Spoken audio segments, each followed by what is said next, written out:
Marvel Comics She-Hulk is more than a superhero who practices law by day and fights superhero crime at night. In fact, She-Hulk, aka Jennifer Walters, has even teamed up with some super unconventional Marvel Comics characters to tell really interesting and almost absurd off-the-wall stories.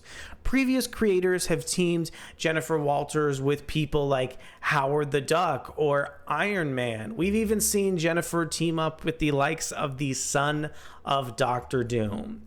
Today, I want to talk about a new issue of Marvel Comics She-Hulk series that puts Jennifer Walters together with some very interesting Marvel Comics characters. My name is Rico Braddock, and let's go ahead and dive deep into She-Hulk number 6. But before we dive any further into the video, I want you to consider subscribing to the channel if it's your first time checking out our content. In addition, please feel free to go ahead and like the video so you can go ahead and help our metrics. Let's talk a little bit about She-Hulk number 6. I want to introduce the creative team, the fantastic creative team of this issue. So She-Hulk number 6 is written by Rainbow Rowell. It has art from Luca Maresca, colors from Rico Renzi, and letters from VC's Joe Caramagna. Next up, let's go ahead and read off the text Marvel describes the issue with.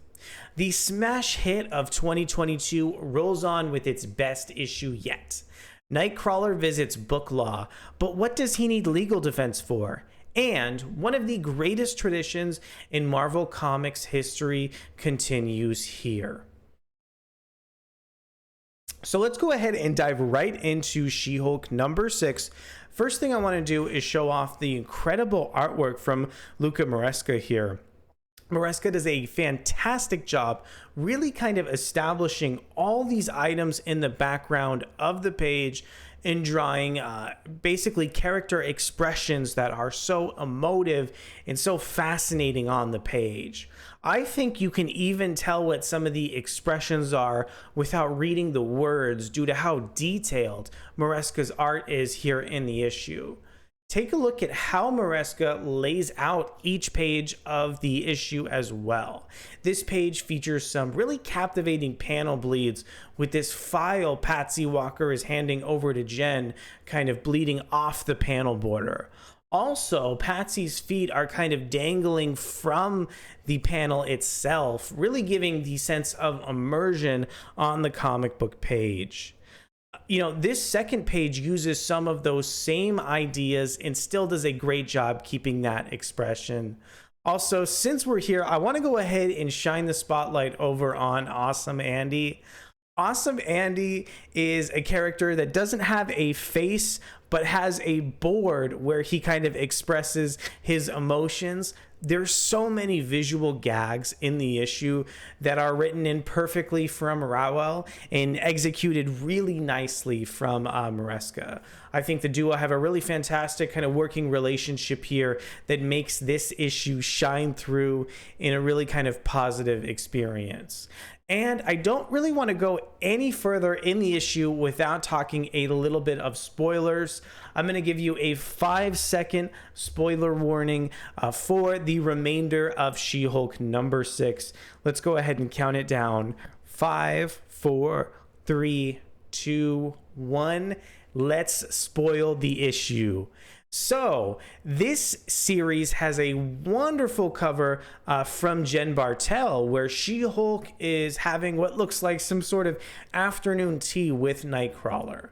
Nightcrawler ends up going into Jennifer Walters' practice and asking her if she would like to be the liaison of Krakoa.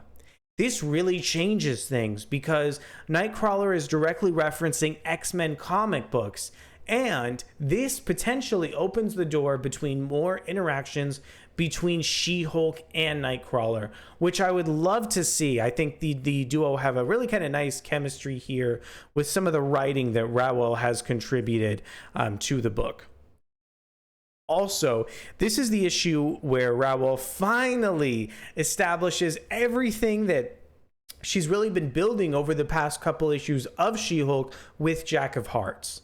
The duo have had a fantastic relationship and have really gotten to know each other on an intimate level between all of the kind of romantic dinners, the interesting events, and their kind of like, you know, midday strolls throughout the city. This is the issue that finally brings this pair closer together and moves She-Hulk forward.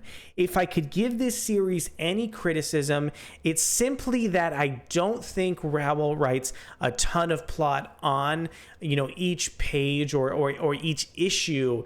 The issues do seem a little bit compressed and don't have that much plot. However, this is the issue that I think really starts to address some of those criticisms. Like, in this page that we're looking at right here, She-Hulk is talking to Patsy Walker, who is kind of an old character, you know, that she spent a lot of time talking to in previous She-Hulk comic book runs. And I just think that there's a little bit more content in this issue than previous, you know, entries into this recent She-Hulk series. On the whole, I think this is finally the issue that really kind of moves the series forward and was really what we needed all along.